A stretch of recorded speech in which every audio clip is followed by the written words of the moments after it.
Hydronic heating is wild. One room can be hot while another one's cold, all off the same boiler.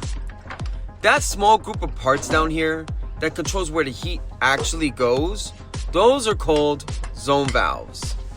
Now, once you understand that, the rest of the system makes more sense. You've got multiple thermostats upstairs, and each one controls its own loop of piping down here.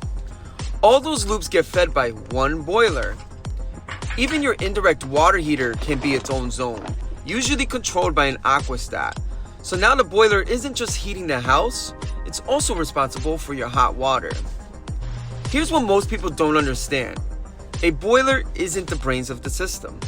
A boiler is a hot water factory. That's it.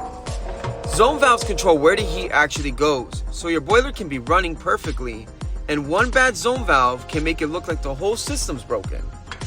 A zone valve is basically a motorized gate. The thermostat calls for heat, and the valve opens. Hot water then flows. Thermostat stops calling for heat, the valve closes, and the flow stops. Simple.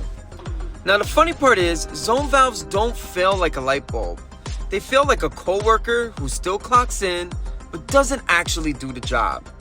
So while you're here, hit like, share, and subscribe. This is the real stuff homeowners go through and techs deal with all winter. Alright, here's what zone valves actually do when they start going bad.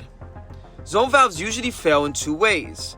The first one is the motor can't open the valve, so the zone stays shut.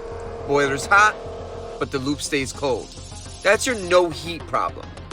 The second failure is the one that causes chaos. The motor can open the valve, but it can't close it. So the valve gets stuck open, and now you've got heat going to places they're not supposed to. Rooms begin to overheat. Thermostats are not making any sense.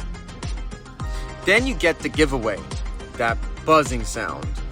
The zone valve head sits there energized, trying to close, and it just can't. So it keeps trying, buzzing, getting hotter until it cooks itself. So here's a fact. Zone valves are one of the most common hydronic failures in the Northeast. Not because they're junk, but because they cycle constantly. Another random fact. Did you know Honeywell is now residual? So a lot of what people still call Honeywell zone valves are technically residual. Same legacy, same style, but different branding. Bottom line, zone valves are tiny, but they control everything. So if your heat's acting weird, one zone cold, one overheating, buzzing in the basement, start with the zone valves.